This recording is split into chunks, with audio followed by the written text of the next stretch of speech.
Hər vaxtınız xeyir olsun. Yurd FM-in dəyərli və sevimli dinləyiciləri. Cümə axşamı saat 17-ni göstərirsə saatlarınız o deməkdir ki, siz Mədəniyyət Nazirliyinin dəstəyi ilə mədəni yurdumuzu dinləyirsiniz.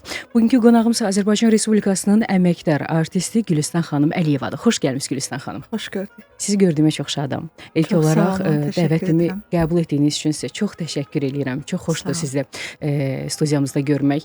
Gəlin ilk əvvələ qayıdaq. Necə oldu ki, bu sənətə başladınız? Deməli, mən elə özümü tanıyandan oxuyuram və zaman-zaman mən məktəb tədbirlərində, konsertlərdə iştirak edirdim. Sonra atam bizi, məni və bacılarımı pionerlər evindən sonra musiqi məktəbinə yönləndirdi. Ümumiyyətlə, atam istəyirdi ki, biz musiqi ilə və dillə məşğul olaq. Çox istəyirdi ki, biz bunları edək. Bəli. Və artıq mən rayon səviyyəsində tanınırdım. Rayon konsertlərində, tədbirlərində, məhsul bayramlarında iştirak edirdim. 81-ci ildə Ulu Öndərin, Heydər Əliyevin çox böyük bir sərəncamı verildi, yayıldı ölkəmizdə ki, bölgələrdəki istedadlı gənclər seçilərək mərkəzə gətirilsin. Bəli. Bu həm musiqiyə, ədəbiyyata, riyaziyyata, bütün sahələrə əhatə edirdi bu.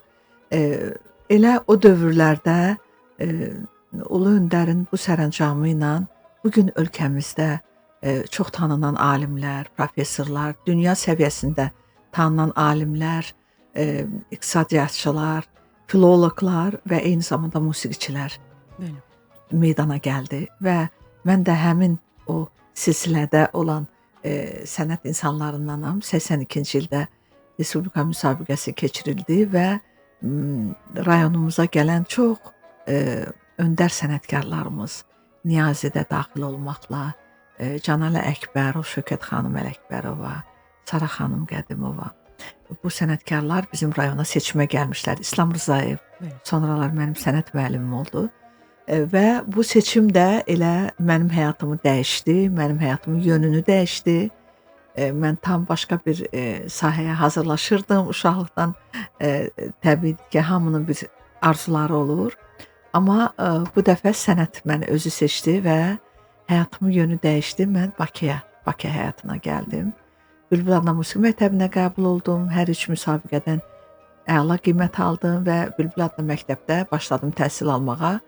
Və burada İslam Rzayev, unudulmaz sənətkarımız, mənim sənət müəllimim, ustadım Arif Babayev və Şövkət xanım Ələkbərova dərs verirdilər. Və bunların ətrafında, bunların yanında biz böyüdük və 85-ci ildə mən konservatoriyaya sənədlərimi verdim.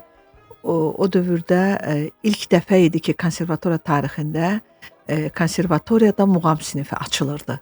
Bu çox balaca bir sinif halında sola oxuma vokal kafedrasının nəzdində açıldı və Kəmal Kərimov idi bizim kafedra müdürümüz. Yəni o dövr üçün bu böyük bir sensasiya idi. Çünki konservatoriya yarandığı tarixdən konservatoriyada belə bir sinif, belə bir ali təhsil səviyyəsində muğam tədrisi olmamışdı və mən də həmin sinifin ilk tələbəsi oldum və yeganə məzun oldum 90-cı ildə və ondan sonra təbiidir ki, mənim arxamca böyük bir ordu gəlirdi, xanəndələr ordusu və Arif Babayev idi burada ilk müəllim və ondan sonraki il İslam Rzayev gəldi və ardınca digər müəllimlər. Və bugün mən elə həmin o böyük kafedranın müəllimiyəm, kafedranın dosentiyəm, fəlsəfə elmləri doktoruyam və bildiyiniz kimi eyni zamanda mən opera teatrında artıq 29 ildir ki, 30 ilə keçdi ki, mən çalışıram və mənim dissertasiya işim elə opera ilə bağlı idi. Operadakı qadın obrazları ilə bağlı idi və onu da qeyd edeyim ki, bu işi, bu dissertasiyanı yazmaqda mən opera haqqında ümumiyyətlə çox az yazılır. Az yazılar var. Bu 84-cü ildə Solmaz xanım Qasımovanın kitabını nəzərə almasaq, yəni ilk böyük bir kitab idi. Yəni Solmaz xanımdan sonra belə bir kitab ərsəyə gətirdim. Çalışdım ki, yəni oxucular üçün maraqlı olsun. Operadakı qadın obrazları. Bəli. Opera tarixində ümumiyyətlə 1908-ci ildən bu günə Azərbaycan operalarında Azərbaycan bəstəkarlarının qadın obrazlarına münasibəti, ümumiyyətlə qadın obrazları haqqında onlar qadını necə təsvir ediblər, qadını necə qiymətləndiriblər, ümumiyyətlə bu haqdaydı. Mənim opera haqqında olan dissertasiyam. Bu da yenə də Ulu Öndərin 2000-ci il qadın siyasəti, qadın haqqında verdiyi sərəncama söykənirdi. Qadının cəmiyyətdə yeri, qadın ailədə kimdir, qadın cəmiyyətdə kimdir? Bununla bağlı çox böyük bir dəyərli bir sərəncamı oldu Ulu Öndərin və elə o da mənim elmi işimin bir başlanğıcı oldu. Yəni baş yazısı oldu, belə deyək. Bugün çox dəbdə olan qadın gender bərabərliyi, qadın kişi bərabərliyi, yəni gender bərabərliyi Avropa bunu bar-bar bağırır. Amma Azərbaycan tarixi, Azərbaycan yaranandan elə bizim cəmiyyətdə, Azərbaycan ailəsində qadına böyük və əvəzsiz bir yer verilibdir. Qadın hər zaman baş üstündə tutulubdur, qadın hər zaman öndə, qadın hər zaman həyat yoldaşının yanında. Yəni Azərbaycan ailəsində bu tarixlər boyu Dədə Qorquddan da elə onun boylarında da göründüyü kimi, yəni bu qadına münasibət öz əksini tapır. Mənim bu elmi işimdə elə buna söykənirdi və bu gün də dərs vəsaiti kimi Milli Konservatoriyada öz yerini tapıbdır. Əla, möhtəşəm. Gülstan xanım, bax, siz həm də dərs deyirsiniz. Mənə maraqlıdır, tələbələr arasında, ümumiyyətlə gənclər arasında musiqi zövqünün formalaşması ilə bağlı nə deyə bilərsiniz? Razısınızmı bu musiqi zövqü? Razı deyiləm desəm yalan olar. Razıyam. Niyə? Mən artıq 25 ildir ki, tədris edirəm Milli Konservatoriyada müəllim kimi. Təbiidir ki, sinifdə 10 uşaqdan onu da əla muğamı öyrənə bilməz və əla da səsi ola bilməz və əla da onu təqdim edə bilməz. Bu bir tədris müəssisəsidir. Amma burada biz tələbələrin musiqi zövqünün formalaşması üçün muğamla yanaşı estrada, vokal, əruz da daxil olmaqla, opera sinifdə daxil olmaqla, populyar musiqi, mahnı yaradıcılığı, üçlük, yəni digər fənlər də bir fənn olaraq keçirilir hətta bizdə. Bu gənclərin musiqi zövqünün formalaşmasına çox böyük təsir göstərir. Çünki hər hansısa bir musiqi ocağından elə məsələn tələbələrimiz var ki, o solo ixtisas, yəni solo oxuma fakültəsinə, musiqi məktəbi səviyyəsinə, məsələn 11 illik təhsildən gəliblər.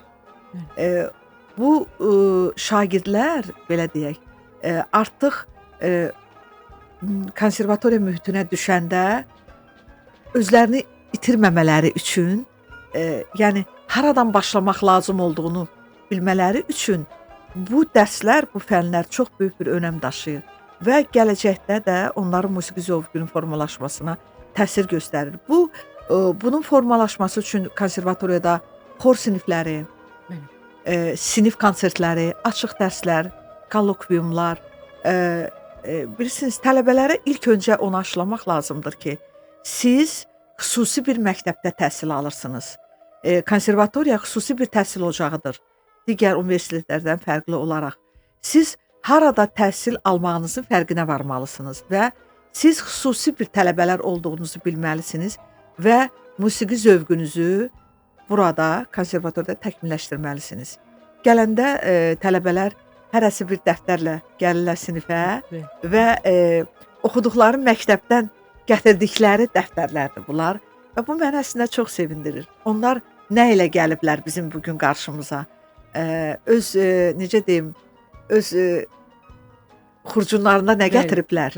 Bilgilərində nə gətiriblər? Biz onu bilirik və hər dəfədə, hər dərsdə də onu aşılayıram tələbələri ki, siz buraya qədər orta təhsil səviyyəsində muğam olsun, qəzəl olsun, mahnılar olsun öyrənmisiniz.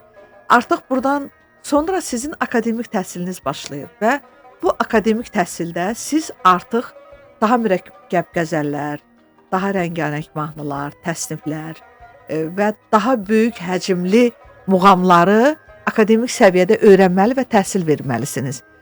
Bütün bunlar əlbəttə ki, bizim bu istedadlı gənclərimizin musiqi zövqünün formalaşmasına, onların daha savadlı bir insan kimi bizdən ayrılmasına xidmət edir.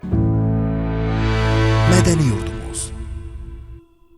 Tələbələrinizin musiqi zövqünə şübhəm yoxdur. Çünki onlar musiqini sıfırdan öyrənir və sizin sayənizdə musiqinin bütün dərinliklərinə yenə bilirlər. Təbii ki. Bəs bu bayağı musiqilər necə eləyək ki, bayağı musiqilər tamamilə mən demirəm, məsələn, insanların ümumiyyətlə təkcə musiqi zövqündən getmir söhbət. Zövq müzakirə obyekti ola bilməz. Amma Bəli. necə eləyək ki, bax bu bayağı musiqilərə maraq azalsın? Niyə bu qədər eyni ritm üstə gedən musiqilər daha çox sevilir? Halbuki bizim çox gözəl xalq mahnılarımız var. Təbii, bəli.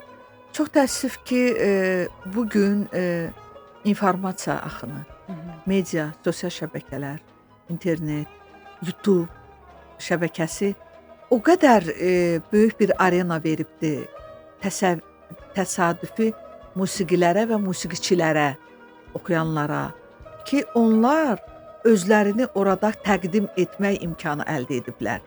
Bax, bu gün telefon əlində olan hər bir gənc olsun, uşaq olsun, orta nəsil olsun, bunlar artıq bilirsiniz, nə çoxdursa insan o axına qoşulur.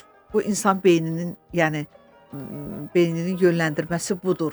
Və təbiidir ki, bu axında, bu bayağılıq axını çox olduğu üçün gənclər də, yəni o dinləyən insanlar da buna köklənirlər və düşünürlər ki, insan beyni düşünür ki, yəqin ki, bu yaxşıdır ki, bu çoxdur. İnsan onu dərk eləyənə qədər ki, yox, əslində bu yaxşı deyil, bu bizim zövqümüzü korlayır, bu bizim musiqi formasiyamıza ziyan vurur, bəlli bir zaman keçir. Bəlli bir zaman keçir və mən çox sevinirəm ki, bugün artıq o işartılar başlayıbdır. Biz onu hiss edirik. Hiss edirsinizmi? Bax, bəli, onu sevindirəm. biz hiss edirik ki, artıq bu işartılar, parıltılar başlayıbdır ki, artıq insanlar geriyə dönürlər, dönməyə başlayıblar. Bu bizi çox sevindirir bir sənət adamı olaraq və bütün dövrlərdə olubdu bu musiqilər. Bütün dövrlərdə, bütün musiqi formasiyalarında bu təsadüfi oxuyanlar, yəni necə deyək, bu bizim ladımıza yad olan musiqilər hər zaman olubdular, daxil olubdular və zamanla bunlar sıradan çıxıblar. Çünki həmişə mən onu bədii formada deyirəm, bəlkə də mən opera müğənnisiyəm, ona görə bunu belə təsvir edirəm ki, bunlar teatr səhnəsindəki dekorasiyalara bənzəyirlər, butaforlara bənzəyirlər. Səhnədə əsl aktyorlardırlar hər zaman. Əsl aktyorlar oynayır səhnədə. Butaforlar dəyişir, amma onlar dəyişməsinə baxmayaraq əsl aktyorlar səhnədədirlər və əsl tamaşa səhnədə gedir. Nə gözəl bənzətdiniz. Mən bunu həmişə belə təqdim edirəm. Əsl sənət qalacaq sənət səhnəsində, musiqi səhnəsində, musiqi tarixində. O təsadüfi kəmiyyətlər, o təsadüfi dekorasiyalar, o lazım olduğu dövr bitdikdən sonra səhnədən gedən dekorasiyalar zaman-zaman gedəcəklər. Və mən bugün bu geri dönüşü görürəm. Bu elə süni intellekt özü bunu sübut etdi. Sübut edir ki, o özü seçdi. Seçir ki, əsl musiqi, əsl sənət hər bir xalqın öz mental xüsusiyyətlərinə aid olan sənət qalıcıdır, qayıdır.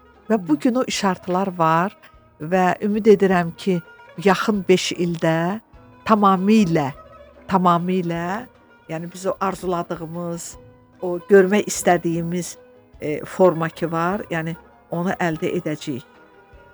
Bir də onu qeyd eləmək istəyirəm ki, hər bir ölkədə, yəni Azərbaycanda eyni zamanda bir ziyalı təbəqə var, bir axın təbəqə var ki, onlar həm o aşağı təbəqə deməyək, kult deyək. Bəli.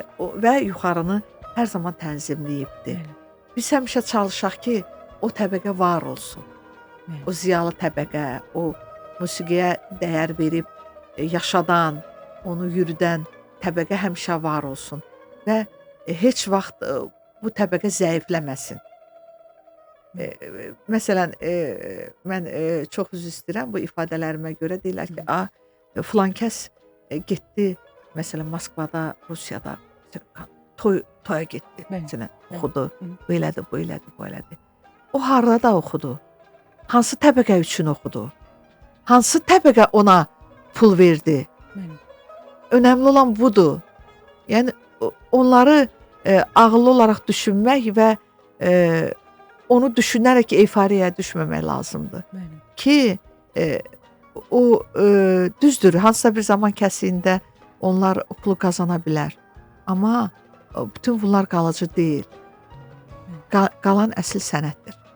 Əslində biz təbəqə deyərkən bir daha elə sizin sözünüzə qüvvət vurğulamaq istəyirəm ki, burada digər bir ayrı seçkilik yoxdur. Sadəcə musiqiyə dəyər verən, Azərbaycan milli metal dəyərlərinə xəbəri olan və xəbəri olmayıb bayağı musiqiyə qaçan təbəqədən danışırıq. Bəli, təbii ki, bəli. Və bunu danışmağımıza da məqsəd odur ki, biz çox istəyirik ki, Azərbaycan musiqisi hər zaman yaşasın. Məqsədimiz sadəcə budur. Necə ki, bugün bütün dünyaya sözünü deyir Azərbaycan musiqisi, bütün ölkələrdə Azərbaycan musiqisi harada var, yəni o orada öz möhrünü qoyur ki, bu Azərbaycan muğamıdır, Azərbaycan musiqisidir və bu heç vaxt dəyişməyəcək, daha da inkişaf edəcək, mən belə düşünürəm. Ümumiyyətlə, muğam demişkən, muğamın tanıdılması üçün, xarici ölkələrdə, çünki muğamı biz bilirik deyə bizə bir başqa feyziyyət eləyir. O bilmədiyimiz o sarim simə toxunur. Azərbaycan musiqisinin təbliğini xarici ölkələrdə sizcə nə dərəcədə hal-hazırda təbliğ edirik? Ələxüsusda muğamı vurğulamaq istəyirəm.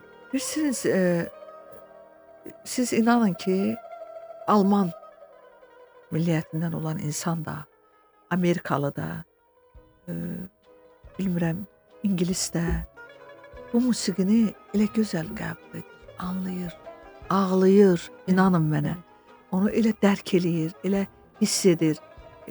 Bu musiqinin qələbəsidir, musiqinin dilidir. Yəni, o biz nə oxuduğumuz qəzəli başa düşmür. O musiqinin axınını, musiqinin necə deyim, çalarlarını, onun hansı o siz dediyiniz kimi simə toxunduğunu, onun da ürəyinin simlərinə toxunur o. Onu ayaq üstə alqışlayır. Əgər bugün Azərbaycan muğamı dünyada ayaq üstə alqışlanırsa, bizim qələbəmizdir. Bu, siz incəsənətə, muğama, musiqiyə həmişə dövlət dəstəyi lazımdır. Ki, hansı ki, o dəstəyi də bizim ölkə başçımız, hörmətli Mehriban xanım verdi və o, necə deyim, çökməkdə olan muğamımızı göylərə qaldırdı. Ən elit səviyyədə təqdim olunmasına nail oldu və bugün bizim musiqimiz Vatikanda muğamımız səslənirsə, hansısa bir Avropa ölkəsinin ən mötəbər bir prezidentləri səviyyəsində olan bir mötəbər bir tədbirdə səslənirsə, bu bizim muğamımızın qələbəsidir.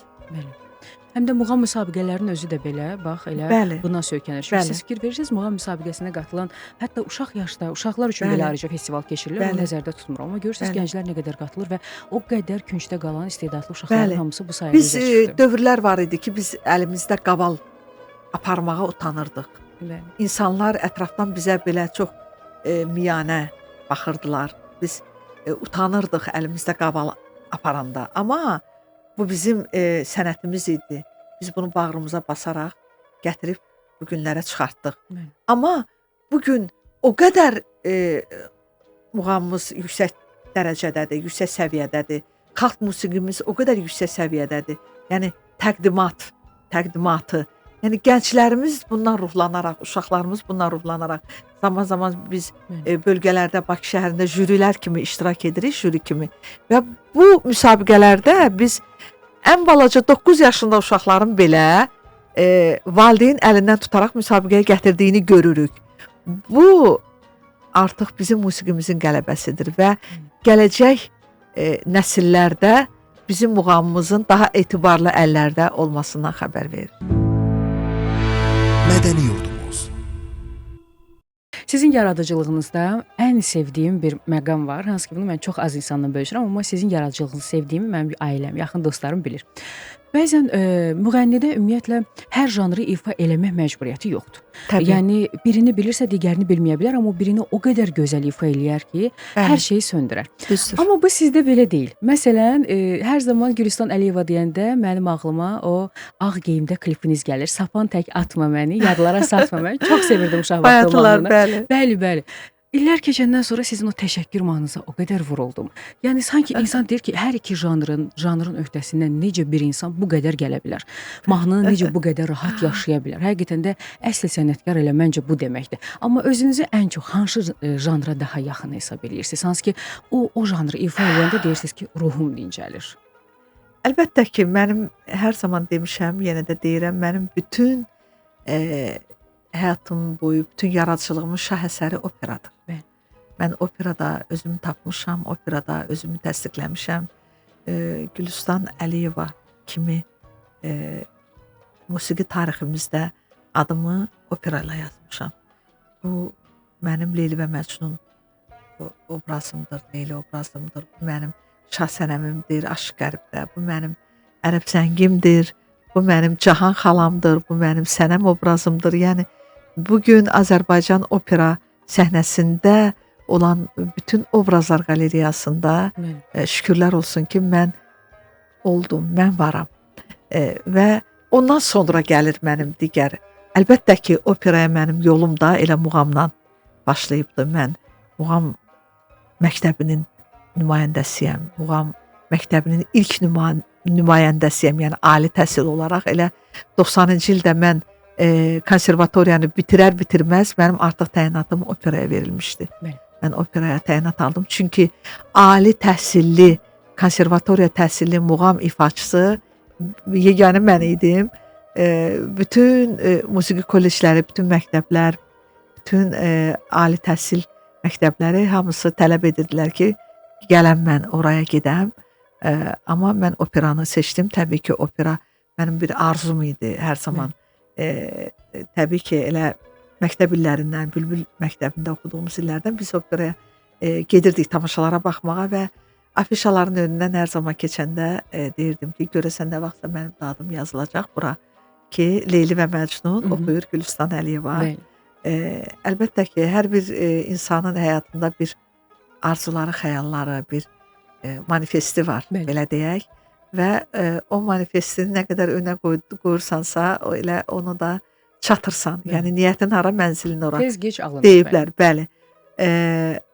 Bu mahnılara, bu qəbil mahnılara gəlincə isə mənim mahnı fəaliyyətim, mahnı yaradıcılığım İslam Rızayevlə bağlıdır. Yəni mən nə əldə etmişəmsə o insanın ona borcluyam. Yəni mahnı fəaliyyəti, mahnıya sevgimi mənim İslam Rızayev aşılayıb. Mən onun sinifindəydim, Bülbül məktəbdə. Muğam da keçirdik təbii ki, amma mahnı o vaxt İslam müəllimin ansamblı var idi və biz zaman-zaman gedirdik oraya, məşğul olurduq və düşünürəm ki, hər bir insanın qəlbində bir nəğməsi var, bir nəğmələri var və o mahnılar da zaman-zaman püxtələşir, xarakter dəyişir və bir dönəmdə gəlir artıq təşəkkürə çıxır ki, sən artıq təşəkkür etmək məqamına gəlirsən və onu təqdim etmək istəyirsən. Mənim təşəkkürüm də düşünürəm ki, elə belə bir qəbildən, belə bir xarakter mahnıdır ki, bu mahnını gənc bir, yeni gələn bir müğənni oxuya bilməzdi heç vaxt. Gənc bir müğənni heç vaxt ifa eləyə bilməzdi. Sənətdə və həyatda yaşanmışları olan və kimə ki təşəkkürləri artıq olan insan bunu ifa elə bilərdi. Sanki mən, yəni bir neçə mahnı mənə təqdim olundu. O mahnı təqdim olunanda və mən təşəkkürü seçdim. Yəni daha yaxın gəldi sizə. Onu bəyəndim, onu seçdim, bəli. Və artıq uzun bir fasilədən sonra siz də daxil olma. Hamı dedi, Gülüstan xanım, yenə də oxudunuz. Bəli, bəli, həqiqətən. Yenə də oxudunuz. Əlbəttə ki, bu eyni zamanda musiqiçinin, mən belə deyərdim, xanəndə olsun, müğənni olsun, öz daxili bacarığı, istedadı, qabiliyyəti hesablanır, mən belə deyərdim. Bəli. Bəs bax bu janrdan olan yenə hər hansı bir mahnı bizi gözləyirmi Gülüstan xanım? Bəli. Ondan sonra bir neçə mahnılar oldu Bəli, o bəli. qəbildən. Təbii ki, təşəkkürün yerini vermədi onlar, açığı deyək. Amma yenə də elə Murad Zeynalın repertuarında, yəni onun bəstəsindən biri var. Güləcəm adlanır. Onu təqdim edəcəm. Artıq hazırdır. İstəyirdim ki, onu bir klip kimi təqdim edim və ondan sonra yenə də maraqlı bir mahnı mənə təqdim, daha doğrusu yolladılar mənə. Səfər Zaman mənə onu təqdim elədi və düşünürəm ki, o da öz publikasını yığacaq. Yəni mənim də yaradıcılıq yəni fəaliyyətim boyunca bu da yeni dəyişik bir mahnıdır. Bəli. Və inanıram ki, tamaşaçılar da onu sevəcək. Mən də inanıram, heç bir şübhəm yoxdur və dörd gözlə gözləyirik. İnşallah. Mədəni Yurdumuz. Bir daha xatırladım ki, siz 90.7 FM-də, Yurd FM-də Mədəniyyət Nazirliyinin dəstəyi ilə Mədəni Yurdumuzu dinləyirsiniz. Bugünkü qonağımsa çox sevdiyim Azərbaycan Respublikasının əməkdar artisti Gülüstan xanım Əliyevadır. Bayaqki sualım əbəs deyildi. Hansı ki, səhnəmizin Leylisi olmusunuz. İlk səhnəyə çıxdığınız bax o Leyli obrazında o həyəcanınız yadınızdadırmı? Nə hisslər Əlbəttə, o yaşadınız? heç vaxt unudulmur. Yəni bizim teatrımızda çox dəyərli sənətkarımız var. Elxan Mansurov, Bəhram Mansurov irsinin davamçısı, layiqli davamçısı Tarzən. Hansı ki, operada bizə obrazları sinif dərsləri olaraq keçən insan. Sən demə, bu insan bizim bütün tamaşalarımızı, çıxışlarımızı yazırmış. Bəli. Yazırmış, biz məsələn də hansı tamaşanı neçə dəfə oynamışıq. Bu mənim üçün böyük bir tapıntı oldu. Mən ona təşəkkür etmək istəyirəm buradan yenə də. Mən 200 dəfəyə yaxın Leyli kimi səhnəyə çıxmışam. Leyli Məməlcin operasında. Bəli. Bir hardasa 106 dəfədən biraz artıq deyəsən, Aşıq Qərib kimi, Şahsənəm kimi. Bəli. Yəni bunu bu gözəl insan yazır, qeyd eləyirmiş. Bütün yəni bu illərə, saylara baxmayaraq, o ilk gün hər zaman yadımdadır. Təbiidir ki, yəqin ki, bütün Leyli Məcnunların yadındadır bunlar. Çünki o gün böyük gündür, unudulmaz gündür. Yayın isti bir günü, iyul ayının 7-si mənim ilk Leyli kimi səhnəyə çıxdığım gün idi və dəyərli sənətkarımız xalq artisti Məsum İbrahimov idi. Tərəf müqabilim Məcnun. Mən təbiidir ki, çox həyəcanlıydım. Təbiidir ki, yəni hardan başlamağı düşünürdüm. Düzdür, iş öz yolu ilə gedirdi, amma adam Məsum əlimdən tutdu. Görüş səhnəsi idi, ilk səhnəmiz. Və mənə gözləri ilə işarə elədi, narahat olma, hər şey yaxşı. Məsum məndə elə bir tərəf var sanki, hər şey yaxşı olacaq, belə sakitləşdirən bir tərəfi var onun. Hə, çünki səhnədə başqa cür mümkün də deyil. Səhnədə ancaq bu olmalıdır. Bu olmasa, yəni tərəf müqabili ilə və digər tərəf müqabillərindən sən o tamaşanı gözəl başa vura bilmərsən. Daxili orada bir, necə deyim, bir emosiya, mənfi emosiya yaranar və tamaşa yüksək səviyyədə olmaya bilər.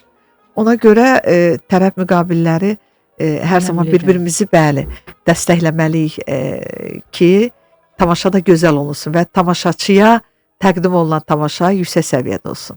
Əslində birdən-birə belə suallar verəndə insanın ağlına gəlmir, amma mənə maraqlıdır. Bəlkə yadınıza düşər. İstər tamaşalarda, istər o solo konsertlərdə hər hansı bir məqam olubmu ki, yadınızda qalsın, bir maraqlı, nə bilim, hansı çıxılmaz bir vəziyyət olub ki, oradan çıxmısınız? Hətta tamaşaçı reaksiyası və s. Çox olubdu, çox olub. Tamaşaçı reaksiyası hər zaman biz hiss edirik. Baxmayaraq ki, bizdə o orkestr yama deyirik, orkestrovu yama deyirik. Orada ki, hansı ki orada orkestr əyləşir. Baxmayaraq ki, bizim aramızda o məsafə var. mən Leyli Məcnunda, Leylinin ölüm pərdəsində mən tamaşaçının hıçqırtısını eşidirəm səhnədə. Bəli. Mən ağladığımla, mənlə bərabər onlar da onların mən səsini eşitmişəm. Hər dəfə. Hər dəfə, yəni hər bir tamaşadan, məsələn, Gəlin Qayası operasında Şəfiqə xanım Axundovanın, orada mən Sənəmi oynayıram. Orada Sənəmin orada son pərdəsində, yəni orada eşitmişəm. Və çox saysız hesabsız hallar olubdu. Bizim Leyli Məcnun operasının son quruluşu idi. Hafiz müəllim Quliyev quruluş vermişdi və biz Nəzakət Teymurova idi, Gülyaz Məmmədova və mən. Bəli. Biz üçümüz də premyera verməli idik. Bəli. Hər birimiz Leyli kimi və növbə gəldi çatdı mənə və tamaşaya artıq bir gün qalıbdı. Mən paltarlarıma baxmalıyam və dedilər ki, tamaşa günü paltarı təqdim eləyəcəyik sənə, hələ hazır deyil. Bu da məndə bir əlavə bir stres yaradır. Deməli, tamaşa günü paltar gəldi, çıxdı, əynimə dar, əyri, çox belə biədəb bir formada. Axır ki, mən səhnəyə çıxıram, artıq mən bunu geyinməliyəm. Geyinməliyəm, artıq Hafiz müəllimin quruluşunda, hansı ki, bugün də o oynanılır, mizanlar dəyişib, dinamika başqa cürdür, çadırlar dəyişib, nəsə, başqa bir ab-hava var səhnədə. Mən elə çıxdım səhnəyə, görüş pərdəsindəki Leyli oturur, aşağı oxuyur. Ayağa duranda paltarın arxası partladı. Neynədiniz bəs Gülüstan xanım? Zamok partladı. Ay Allah, mən neyniyim? Səhnədə oynayıram. Hə, Hafiz müəllim kulisdə dəli olub. Mən artıq başqa mizanlar eləyirəm. O da dəli olub, qışqırır orada, mən belə göstərir, sən neynirsən? Başqa mizanlardır, budur. Bizim mərhum sənətkarımız Sabir Əliyev 3-cü kulisdə orada dayanmışdı, onun çıxışı olacaqdı. Mən onu edə bildim ki, arxamı çevirdim ona ki, görsün ki, paltarın arxası yoxdur. Görsün ki, paltarın arxası çırılıb ki, də başa düşsün. Və o görən kimi tez oradan gəldi Hafiz müəllim yana, dedi Hafiz, paltarın arxası yoxdur.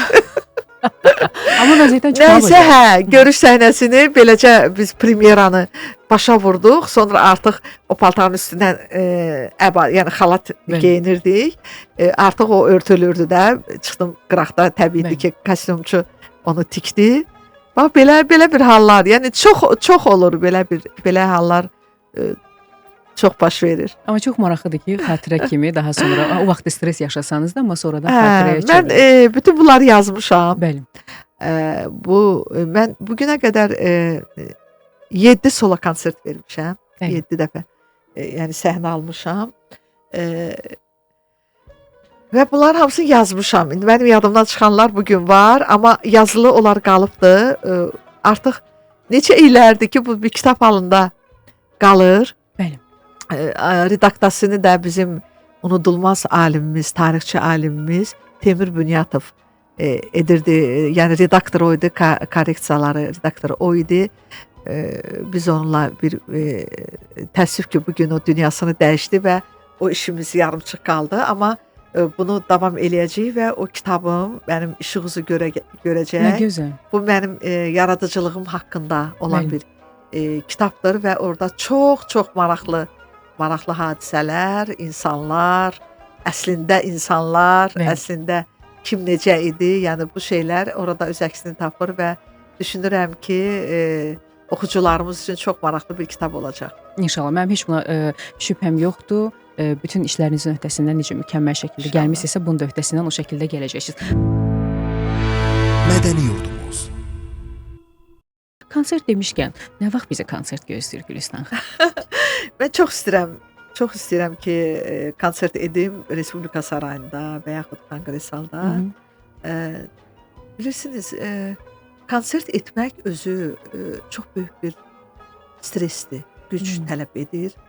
və mən düşünsək ki, mənim prodüserim yoxdur, köməkçim yoxdur.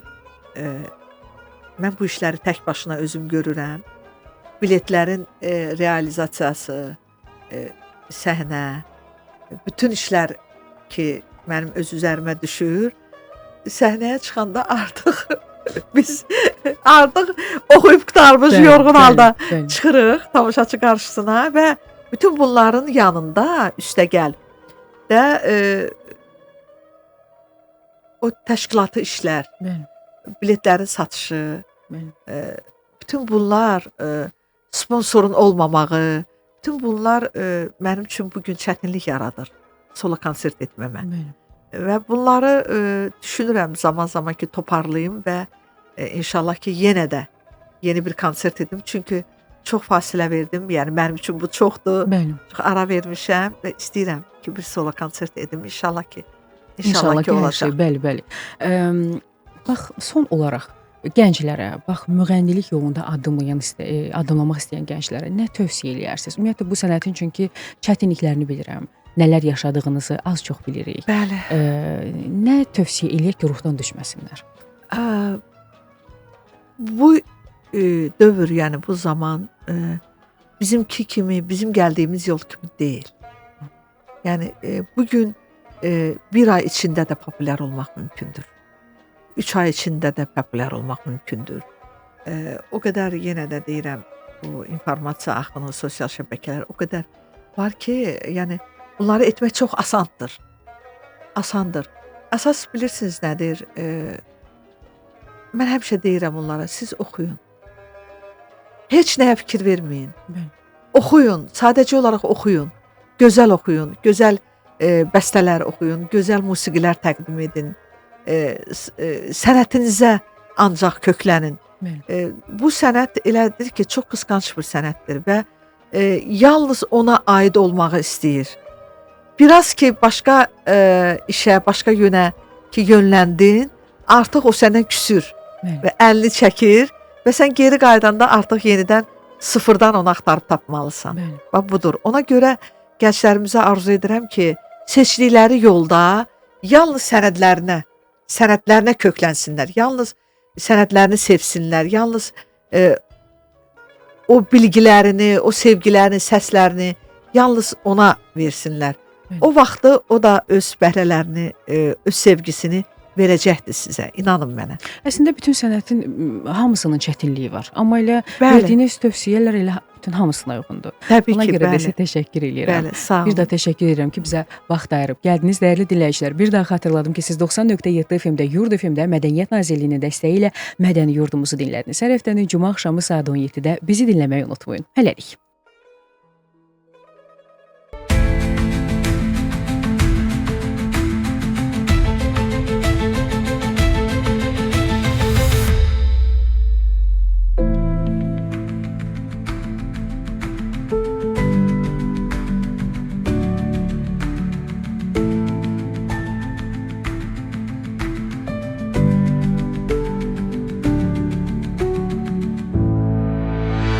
Mədəni Yurdumuz.